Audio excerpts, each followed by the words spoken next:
Hola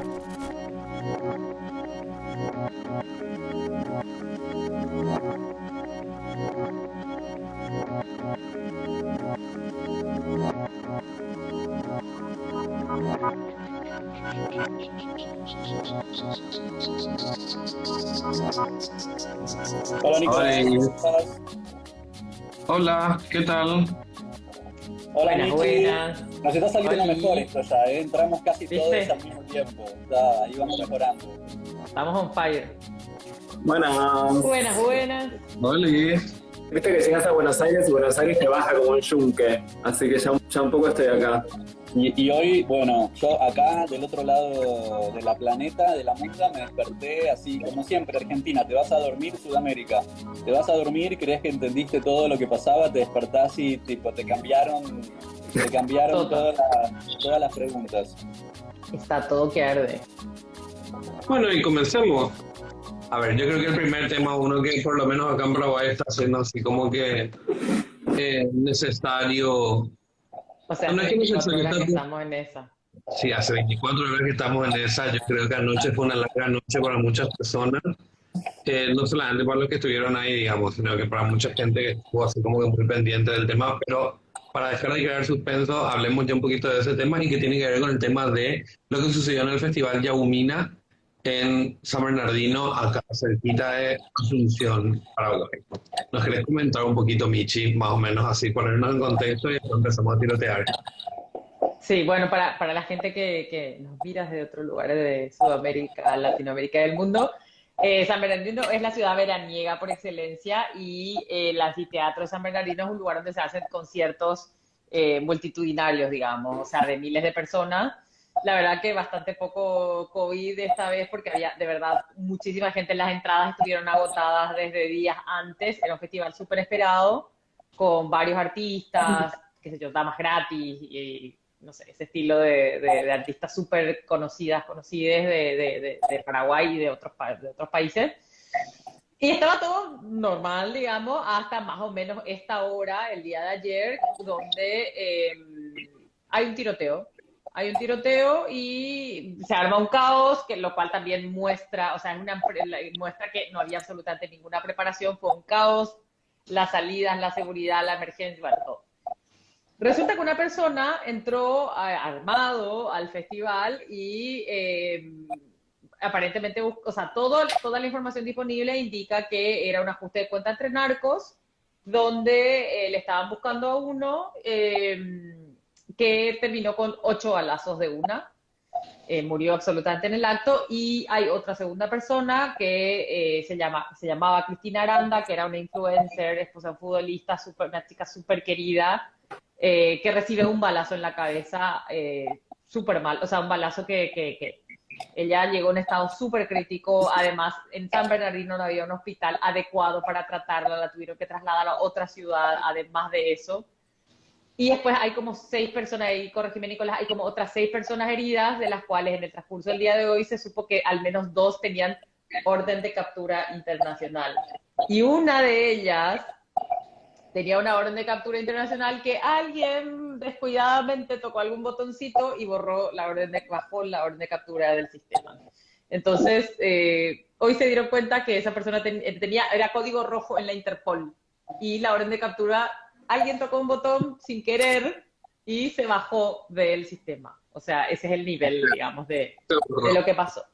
Entonces empezó como todo un debate, digamos, en redes. Por supuesto nos sacamos los ojos, twitteramente hablando, porque obviamente, o sea, es como la manifestación del narcoestado y tiene unas características como muy particulares. O sea, obviamente no es el primer atentado, no es el primer caso de sicariato, pero es, digamos, probablemente es algo que alguien por ahí nos esté viendo y se acuerde de otro evento, el evento más multitudinario donde ocurre. Y eso no es casual. O sea, en el mundo narco ese tipo de cosas no suceden por casualidad, porque si querían ubicar al tipo y solo matarle, lo podrían haber hecho en cualquier esquina, digamos, como suele ser como el modus operandi tradicional.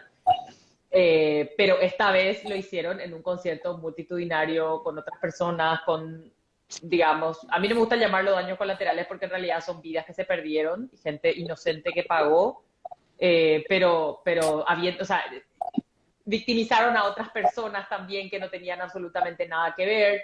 Entonces es como, y es algo que pasa en un lugar, o sea, como una cosa muy citadina, muy cerca de Asunción, o sea, ya no es más algo que pasa en el norte del país o en la frontera con Brasil, sino es algo que pasa en la cara de mucha gente que no lo había visto antes o no le había dado la importancia porque era como algo que pasaba en otro lugar.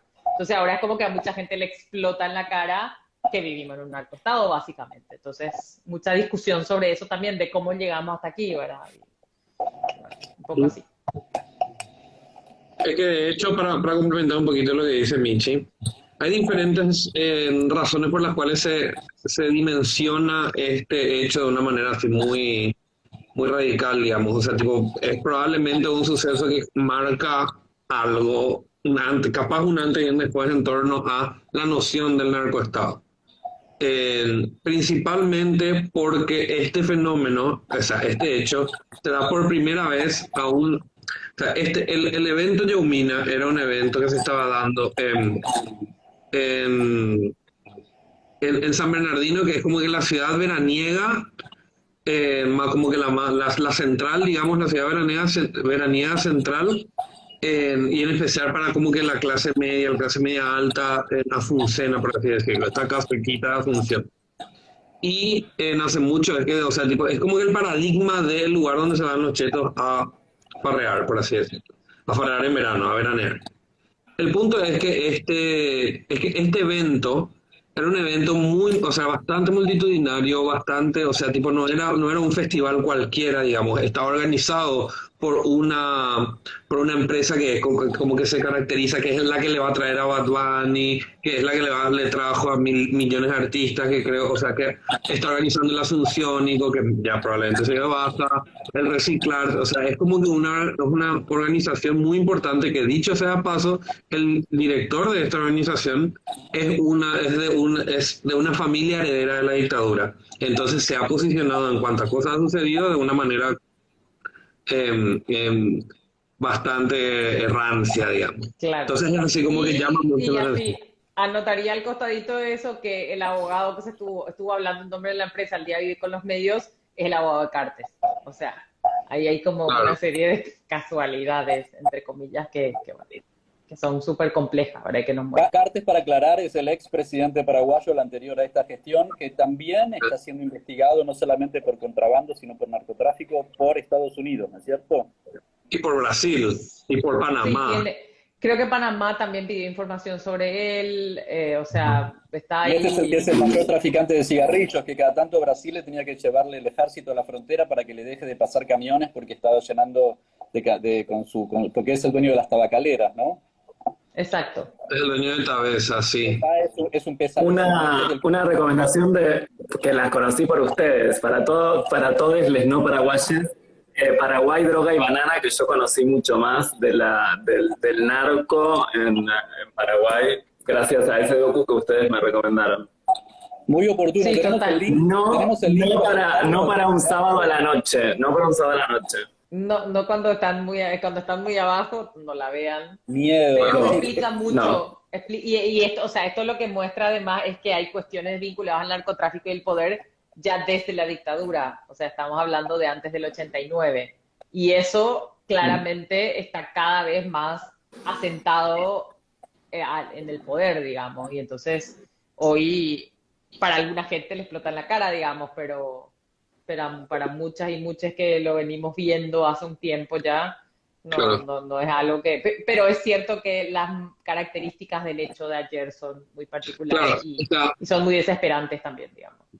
O sea, lo que llama mucho la atención de este fenómeno en particular es que es como que, como había comentado Michi, si los narcos le querían matar a esta persona, a la que mataron, tranquilamente le podrían haber matado en su casa o en la calle o tomando micro, bueno, no sé si toma micro esa gente, pero así tipo en la despensa, en cualquier lugar. O sea, hubo una intención claramente espectacularizadora de hacerlo adentro de un festival que tiene esas condiciones, que es un festival de clase media, bueno, es un festival muy amplio, pero en San Bernardino, con la organización que tiene, con los directores que tiene, y con el apoyo también que tiene. O sea, había una intención claramente de que esto explote en términos mediáticos, porque generalmente los ataques narcos no tienen la intención de ser como que demasiado mediatizados.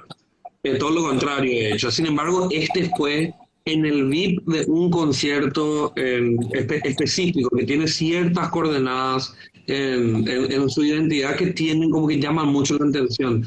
Y también es una declaración muy estridente de impunidad, porque se escapó esta persona, o sea, se escapó esta persona, no hay nadie sospechoso, claro, nadie identificado. ¿Entendés? Y O acá sea, quiero traer a nuestra querida Rita Segato para decir lo siguiente. Sí. Ella tiene un artículo maravilloso sobre las mujeres de Ciudad Juárez.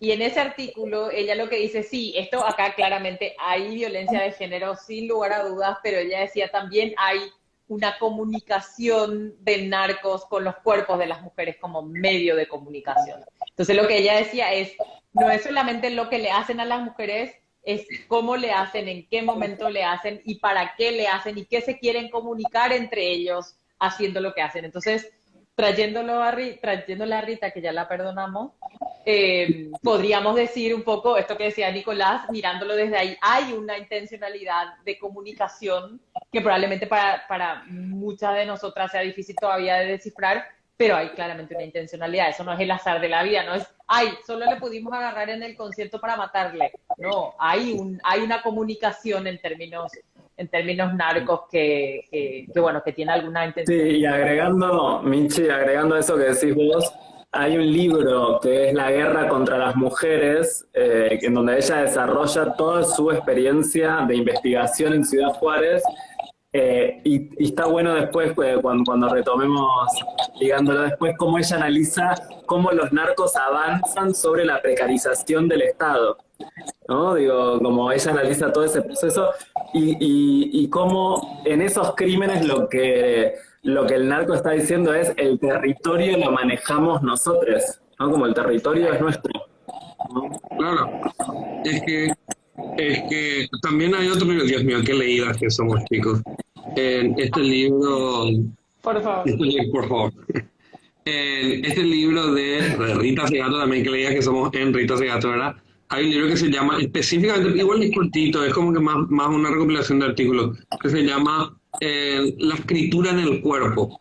Y que es Y ese es el artículo específicamente... que yo te digo. O sea, la escritura en el cuerpo de la mujer de Ciudad Juárez es el nombre así largo. Sí, así chiquitito. Si alguien quiere, le escribe y se lo paso porque tengo el PDF. Esa onda, yo lo tengo. Sorteo de ese PDF.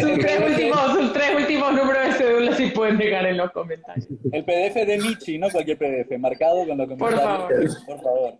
Che, pero entonces, suponemos que a Cristina Vitaranda la mataron accidentalmente porque estaba así, o que quizá fue elegida como víctima para esta espectacularización de la violencia que nos decía Nico y bueno, de la cual nos habla Sayak Valencia en Capitalismo Dore, ¿no? Que lo hemos leído hasta el cansancio. Yo creo que, o sea, tipo, porque igual hay muchas, no caigamos en ese lugar de decir una cantidad de cosas si es que no sabemos bien, ¿verdad? Que es como que de lo que principalmente se están agarrando muchos medios que en el nombre de la primicia tiran cualquier verdura, ¿verdad? Sin embargo, hay muchas hipótesis, principalmente en torno a la gente a la que le rodea a Vita Aranda, ¿verdad?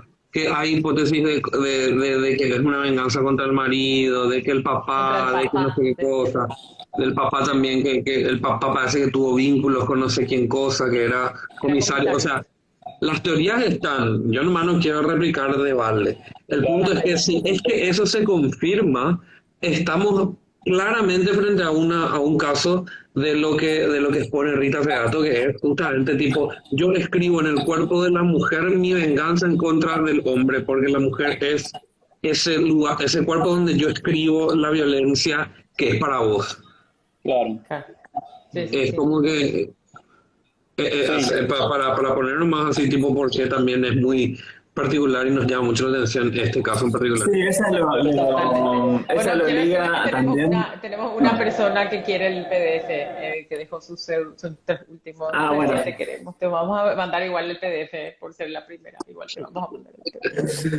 Acá lo que es interesante, bueno, es que esto no puede suceder sin la complicidad del Estado desde la cuestión operativa y después de que, bueno, que como lo aprendimos en Capitalismo Gore, ¿no? Esto es una parte constitutiva del capitalismo. No hay capitalismo sin narcotráfico. Esto es una parte esto es una de las partes que sostiene al modelo y que entonces, bueno, es parte de lo que estás votando cuando votás neoliberalismo, ¿no? No, sí, para complementar rápidamente eso que dijo Omar nomás. O sea, de hecho que es como que una de las estrategias clásicas del neoliberalismo y de las figuras que defienden el achicamiento del Estado, en la ausencia del Estado, las restricciones del Estado, que ubican como al Estado como el principal antagonista, digamos, de las libertades y todas esas cosas que me inventan. O sea, donde no está el Estado, algo tiene que haber, algo rige. Claro. Y lo que claramente se ve en esto, en este libro de Capitalismo Oro, Sayek Valencia y demás. O sea, donde no está el Estado, algún orden tiene que ser aplicado. Que eso también es un poco lo que dijo Cristina en el discurso del que después también vamos a hablar un poquito, pero que el orden neoliberal me parece así como que muy llamativo, es que en estos últimos años que salieron, así tipo toda la cuestión de los Panama Papers y demás y que no sé qué cosas, gran parte de los políticos que estaban en los Panama Papers con cuentas offshore y demás, son políticos que defendían y que defendieron la reducción del Estado y que en su momento de gobernar, de gestión, achicaron el Estado y que al achicar, entonces, ¿por qué yo digo cómo conecto esto con la cuestión de las cuentas offshore? Porque claramente hay una inversión de una parte muy acaudalada, por decir de una manera, muy acaudalada, que le interesa que haya un discurso de achicamiento del Estado. Y esto es algo histórico. Me acordé, es que estabas hablando y me acordé recién de cuando fui a Colombia ya hace varios años, en la plaza central de Bogotá, había una cola larguísima, un montón de gente y esperando. Y les pregunté qué estaban haciendo ahí y estaban esperando para hacer castings para la serie de Pablo Escobar. Y o sea, estaban como, ¿no? Era toda la plaza esperando el casting, pues estaba rodando la serie o estaba rodándose o estaban en el casting para lo de Pablo Escobar. Y me acordaba cuando leíamos a Jack Valencia, ¿se acuerdan que ella decía cómo el narco va impregnando culturalmente también, ¿no? Que había como, Claro. había incluso lámparas que tenían formas de armas, ¿no? Lámparas hechas con armas. Y me acuerdo de la serie de Netflix, Narcos, que había acá en Buenos Aires, estaba lleno en un momento de carteles. Digo, cómo la estética narco también va como impregnando nuestra vida y se va como haciendo como empezando a tener capital cultural, ¿no? Como empieza a ser deseado Sí. eso. Es un estándar de vida, digamos, algo que, un anhelo. Eso, por ejemplo, me parece súper interesante dialogar, probablemente no en este vivo particularmente, sino en algún otro. La función de la estética en la exploración de estos parámetros, no sé si decirle morales, no sé bien cómo decirle, deontológicos, éticos, no sé cómo, o sea, tipo, porque la verdad es que nosotros decimos esto, hay que horror en el costado, hay que no sé qué cosa, pero ¿cuántos músicos populares nosotros conocemos que sus letras o sus músicas o su estética, el diseño de su estética tiene que ver con la espectacularización de la violencia, con la reivindicación de ciertos ejes fundamentales: plata, pistola y puta. Así, las 3 P: plata, pistola y puta. Hablando mal y rápido, ¿verdad? Sí, total. Que eso es así, tipo otra discusión que me parece que podemos tener, la función de la estética en la instauración de estas coordenadas del deseo. Pero bueno, ahí ya me puedo. Bueno, se abre línea para otro episodio sobre estética. Sí, total. Es interesante, bueno, respecto de esto, toda la semana pasada estuvimos por WhatsApp dentro de esta orquesta, pensando los temas para el vivo de hoy. Por supuesto, Sudamérica nunca te da descanso, así que lo teníamos todo preparadito, arregladito, y bueno, y anoche explotó todo por los aires. Pero habíamos estado charlando un poco sobre el discurso de Cristina en Tegucigalpa, que viajó para la asunción de la presidenta Xiomara Castro en Honduras.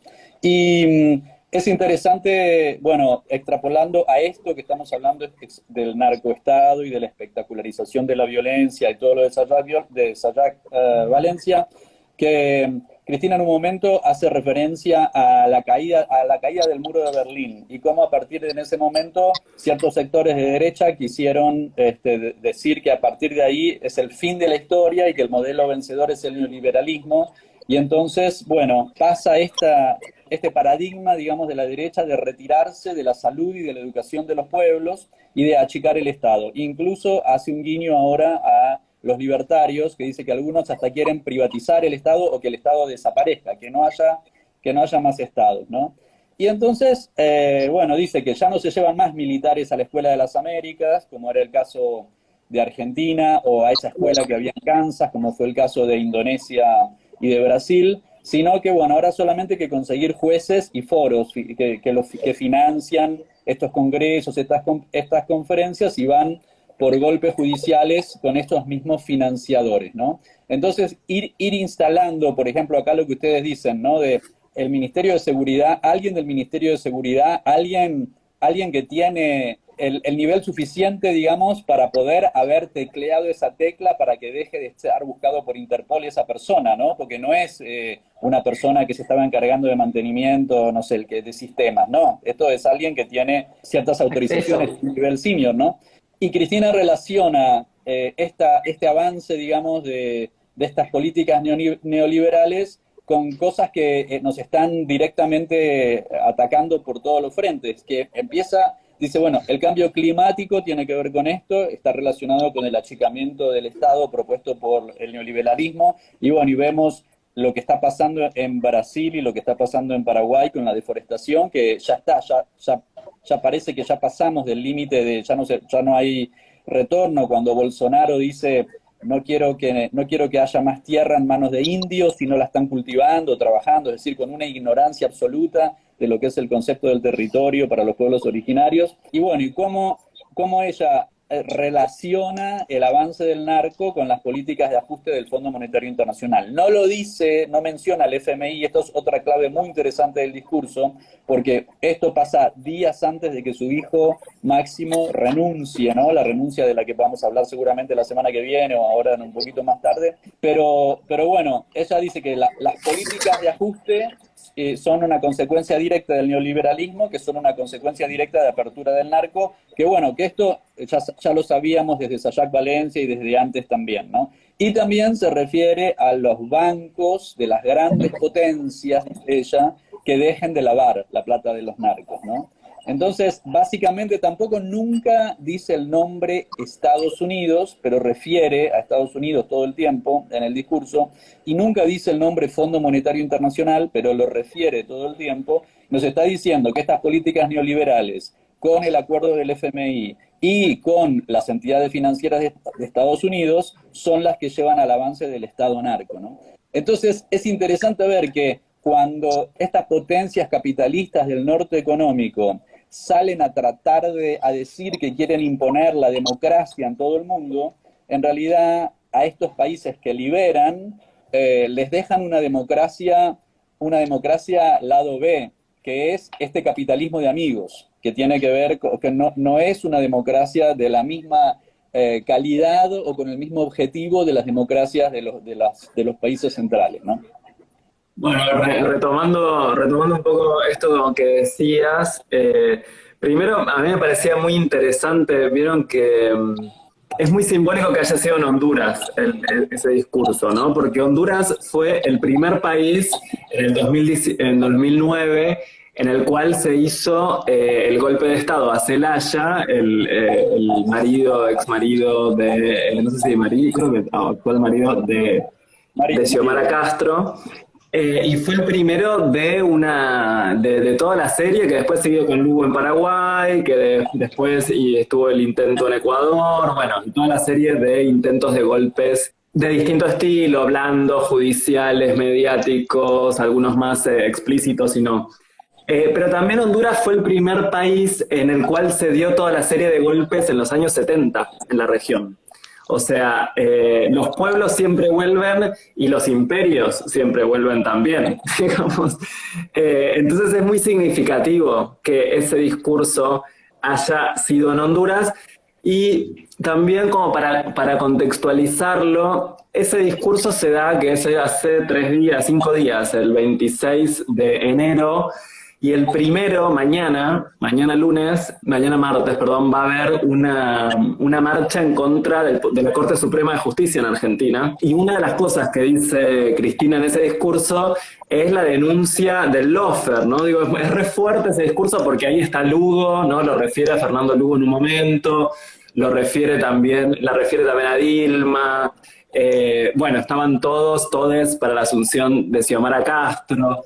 Entonces, esta idea de los pueblos vuelven, que ya la había esbozado Cristina cuando había sido el triunfo de Boric en Chile, que es muy interesante porque ella no dice, acá en Argentina la expresión Perón vuelve, fue muy icónica en los años 50, 60, sobre todo 60 y 70.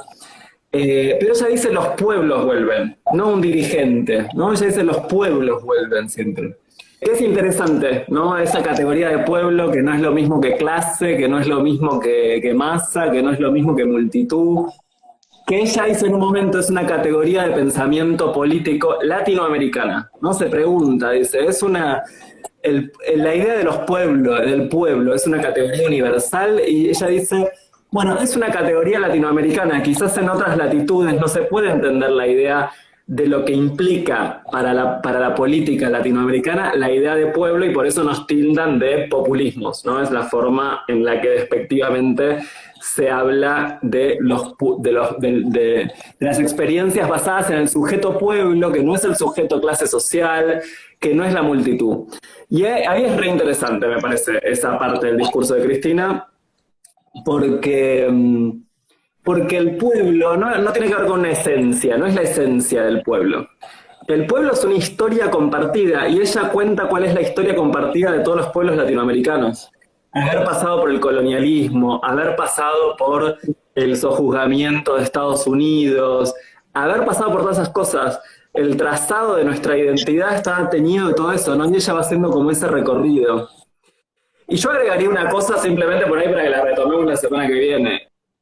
Ese protagonismo de los pueblos necesita herramientas, y esas herramientas son consultas populares, referéndums, democracia participativa, y simplemente para dejarlo y que lo retomemos quizás la próxima, el acuerdo que Argentina acaba de firmar con el FMI, no hubo ninguna consulta popular, no hubo ninguna democracia participativa, y había proyectos desde el interior del oficialismo del Frente de Todos pidiendo una consulta popular. Entonces es interesante también pensar cuando hablamos de pueblo, bueno, sí, el pueblo, sí, pero el pueblo necesita momentos concretos y convocatorias concretas, ¿no? Ponerle que sea, yo creo que la razón por la cual no hubo, probablemente, qué sé yo, igual estoy aventurando así cual analista político. Dale, Nicolás, soltá, porque está ahí como haciendo la caracterización de lo que no has dicho todavía. Apareció Trotsky ahí atrás, veo Trotsky ahí atrás en el techo, ahí lo vi. ¿Cuáles eran las posibilidades que no pase lo que pasó en Grecia? O sea, tipo, hacer una consulta popular, te dicen no queremos acuerdo, ¿y qué haces?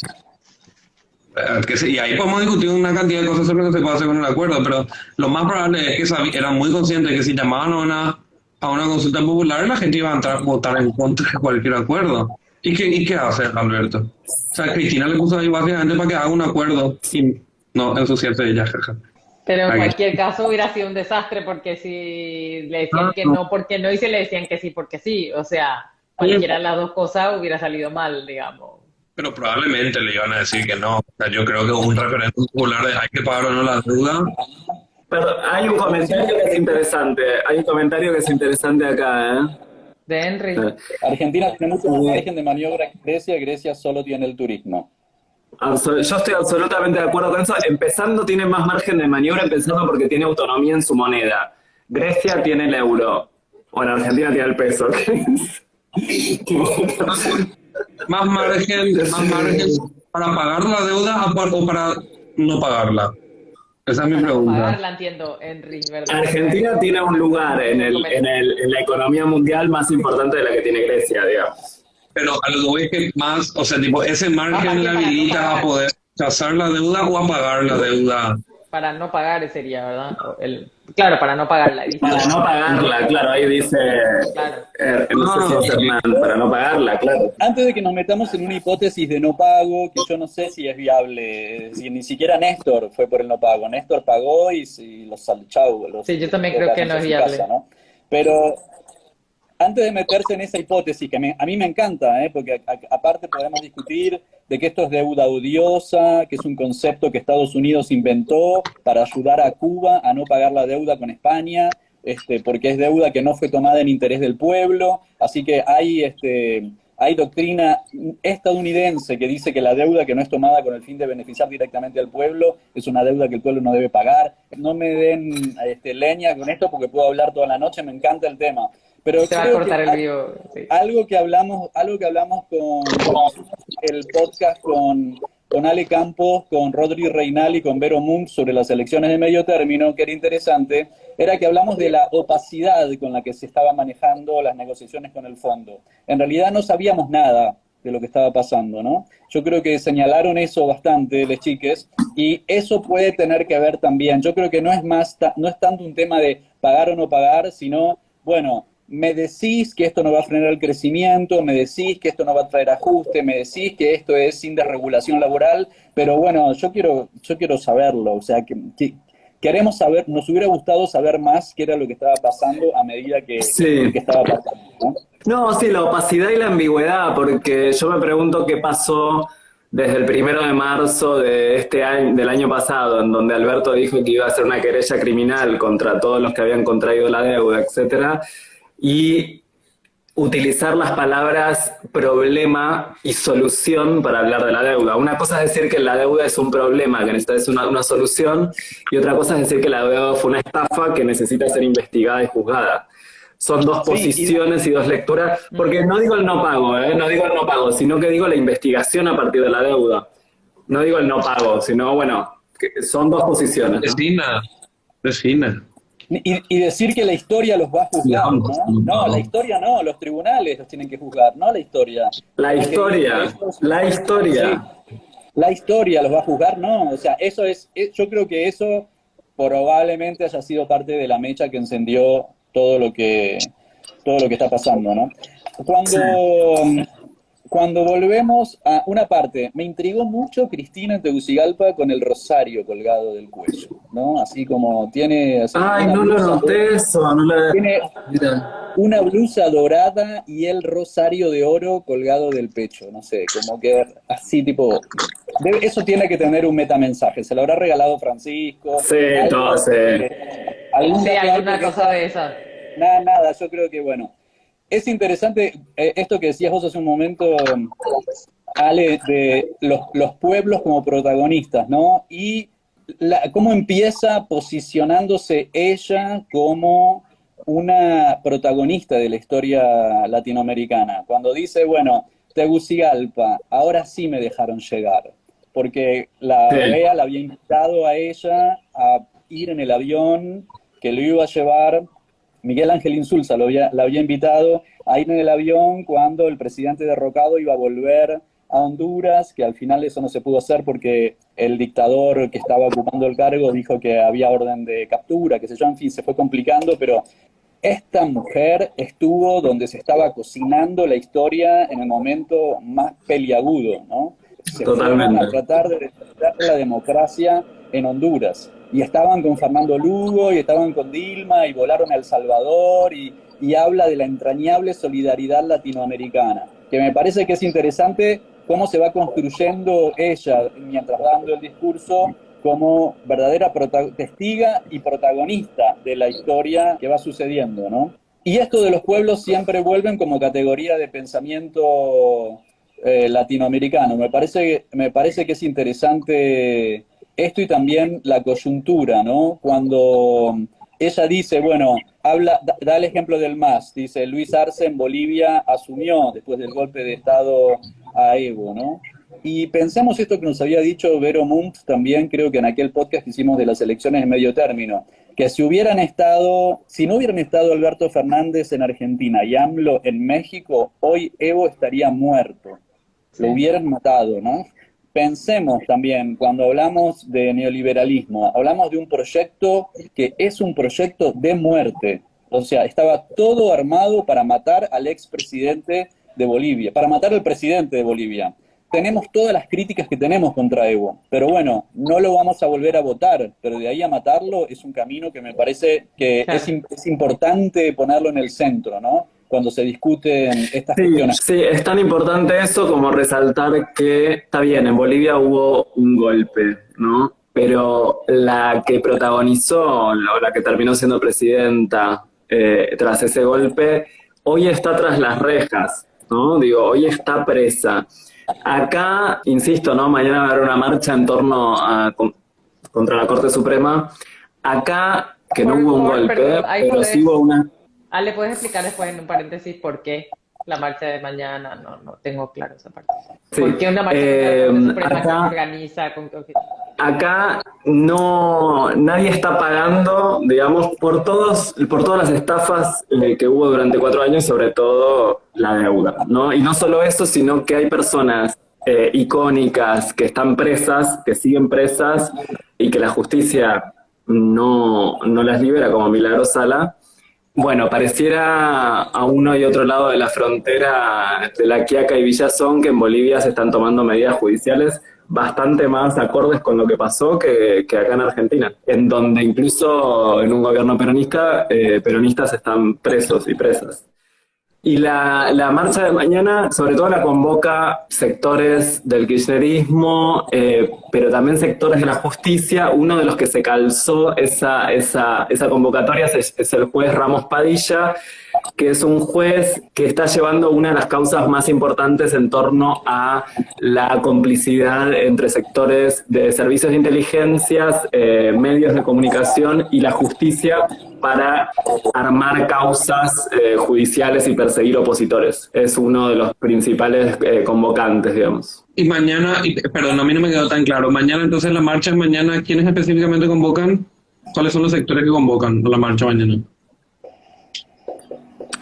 Bueno, convoca la Cámpora, convoca movimientos sociales, convoca la CTA, convoca parte de la CGT más copada, digamos, convoca buena parte del sindicalismo, Grabois, por ejemplo, la CEPOR, sí. Y vos ves que va a ser una marcha masiva, importante, que puede llegar a tener cierto poder de anclaje. Es una marcha que se viene agitando mucho, sí, me parece que sí, pero bueno, no sé, todo lo que pasó ayer o anteayer con el acuerdo, bueno, también trastoca un poco todo, ¿no? Digo, ese discurso que analizábamos de Cristina es un discurso que en donde ella, como decía Omar antes, menciona sin mencionar, hace alusión al FMI y 3 días después o 2 días después Argentina acuerda con el FMI. Bueno, digo, para pensarlo. Y 5 días después, su hijo renuncia a la presidencia del bloque de diputados, ¿no? Me llama más la atención, renuncia el hijo de Cristina de la presidencia del bloque, del Frente de Todos, y Cristina sigue siendo vicepresidenta. O sea, tipo, digamos que el kirchnerismo sigue siendo un apoyo importante dentro del gobierno. Estamos esperando una carta de Cristina, que es la manera en que se comunica últimamente. Y hay un poco pánico, parece, ¿no? Por si llega a aparecer una carta de Cristina, que estaríamos en tiempo todavía de que aparezca. Cuando hay un silencio prolongado de ella, aumenta la tensión. Claro. A mí me bomba. parece que todavía el discurso de Tegucigalpa puede ser más profético aún, porque en Argentina nunca tiene un tono tan sesentista, revolucionario, digamos. El tono del discurso es un discurso muy latinoamericanista, mucha importancia a cuestiones centroamericanas, y en el mismo momento, no en la misma sala, pero en la misma ciudad de Tegucigalpa está el rey de España. Hola, o sea, está el rey de España que viene para la asunción de Xiomara Castro, y Cristina habla directamente del colonialismo directo, voraz y sanguinario. Directo, voraz y sanguinario. El viaje que hay desde mi querido rey de Macri, que imagínatelo a Macri tratando de pronunciar Tegucigalpa nomás, ¿no? Bueno, el viaje que hay, sí, desde mi querido rey, hasta hablar de un colonialismo directo, voraz y sanguinario, me parece que eso es de una audacia y es de una independencia de pensamiento enorme. A mí me parece que, no sé, que hay pistas ahí. Y especialmente que el rey de España manifestó en Puerto Rico, ahora el 25 de enero, la conquista implicó la creación de instituciones de gobierno, la construcción de universidades, escuelas, hospitales e imprentas. Dijo, y España trajo su lengua, su cultura y su credo. ¿Y qué onda? O sea, dice, aportó los valores y los principios como las bases del derecho internacional o la concepción de los derechos universales. Es como, bueno, me parece que hay un choque de dos modelos, así un choque espectacular, frontal, que está ocurriendo en este momento, mientras estamos hablando. En Puerto Rico, momentos antes de que el rey hablara y dijera todas estas cosas, derribaron la estatua de Juan Ponce de León, que fue el conquistador y el primer corregidor, o no sé qué, de lo que hoy llamamos, bueno, de Boriquén, ¿no? Tenemos posturas, es interesante porque este discurso de Cristina es un discurso, sí, muy sesentista, muy sesentista para mí, en el sentido que no los da en Argentina. Por eso me parece interesante ir tomando el pulso, porque creo que hay una propuesta de volver a todo por lo que luchamos y por lo que nos desangramos, a esa lucha que perdimos, pero que no hemos abandonado. ¿Por qué? Y porque los pueblos siempre vuelven, ¿no? Te habla de Sandino y te habla de Jacobo Arbenz, está en Centroamérica, es decir, es como, y te habla de San Martín, Bolívar y estos héroes, y de alguna manera haciendo una similitud con Perón. Cuando habla de estas categorías de pensamiento latinoamericano, me parece que está diciendo, chiquis, tenemos que empezar a pensar de esta manera, en este pensamiento de liberación latinoamericana. Y entonces, bueno, no hay nada que hablar con Estados Unidos ni con el fondo. Eso me parece que lo te está diciendo. Ponerlo también en línea con lo que fue acá en diciembre cuando recibieron a Mujica y a Lula también, ¿no? Digo, ella encontró también un lugar ahí de proyección internacional que es clara la apuesta por volver a construir esa unidad latinoamericana, regional, que hubo hace... Digamos, también no nos olvidemos que Néstor murió siendo presidente de UNASUR, ¿no? Digo, con la estatua de Néstor en Quito, en Ecuador, como presidente de UNASUR, que fue una estatua que después el posterior presidente de Ecuador mandó a sacarla, que la mandaron de vuelta para Buenos Aires. Digo, como los mecanismos regionales que existían, como la UNASUR, que salvaron de golpes de Estado en Ecuador, en Bolivia, etcétera, que una vez que desaparecieron, bueno, volvió. Ella habla de la OEA en un momento, de la Organización de Estados Americanos, y de la diferencia de la OEA de ahora, que apoyó el golpe en Bolivia, con la OEA de ese momento, que alineada con la UNASUR y con la CELAC, etcétera, lograba parar golpes de Estado, estas intentonas de golpe de Estado. Es muy fuerte, dice, cuando la OEA defendía las democracias y no las volteaba, como ahora, ¿no? Es muy fuerte. Sí. Sí, ahí tenemos a alguien que nos está diciendo que el Ministerio de Economía le agradeció a Cristina por el acuerdo con el fondo. A mí ya me desapareció de pantalla, pero lo estaba leyendo el comentario mientras vos estabas hablando. en una entrevista, sí. Bueno, nos quedan 3 minutos. Bueno, y no olvidarnos que Cristina dice, en su momento habla de que esta liberación política que hicieron los patriotas, yo tengo mi duda respecto de la independencia, de las guerras de independencia, pero en fin, dice, una liberación política hecha con armas, ¿no? Fuerte, súper fuerte. Una liberación política hecha con armas y una liberación, bueno, que lo que implicó la liberación del poder colonial. Habla de estos políticos de origen europeo que habían estado formados en Europa, pero que se hacen cargo de sus pueblos y los liberan, ¿no? Es decir, que me parece que te están mandando a decir, podés ser de familia cheta, con plata y que te hayan mandado a estudiar afuera, pero de todos modos, hacete cargo, ¿viste? Claro. Claro. Así que, Sí. bueno, qué ensalada vivo. Sudamérica, no te podías aburrir. Qué bueno haber vuelto a los vivos, chiques, los extrañaba. Sí, ¡Ay, sí, te qué lindo extrañamos! ¿Quién sabe todo lo que va a pasar de acá la próxima semana? Mientras tanto, aguante todo, aguante Sudamérica, la liberación de los pueblos, a seguir derribando estatuas de los conquistadores españoles, que el rey se vaya a su casa con su lengua y con su credo.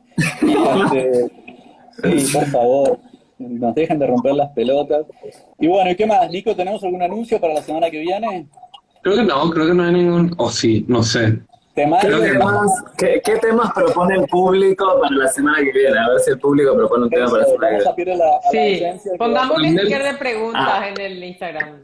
Esa onda. Vamos a hacer Claro, eso, ¿sí? está bueno. Igual me parece que un temazo es deuda, pero deuda y café en sí, que es tipo deuda y... ¿Qué vendría a ser? La deudocracia, el deudicidio.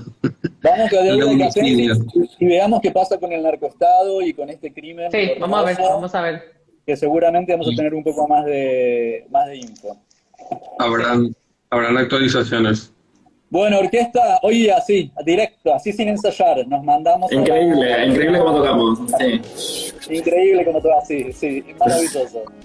Bueno, suerte que nos lo decimos nosotras mismas, no hay que ver qué piensa. ¿O no? Claro, sí. Bueno. Sí, nos cebamos nosotros. Bueno, biches. Eso es lo que mandamos a hacer. Bueno, un beso, un saludo. Bueno, a todos. Entonces, chao Michi, chao Ale, chao Mar. Chao, gracias.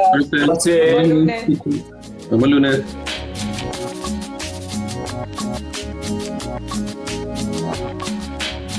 Vamos a terminar. Somos Nico Martínez y Omar Beretta, y este es un podcast del colectivo Cuarto Mundo. Seguinos en Facebook y Twitter, @putoelquelee108. Y en Instagram, @censurado108.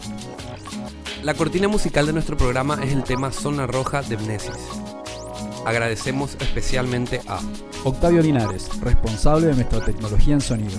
Nico Granada y al equipo del Surtidor por la edición. Para toda Sudamérica, Educación sexual integral y laica. hasta la próxima.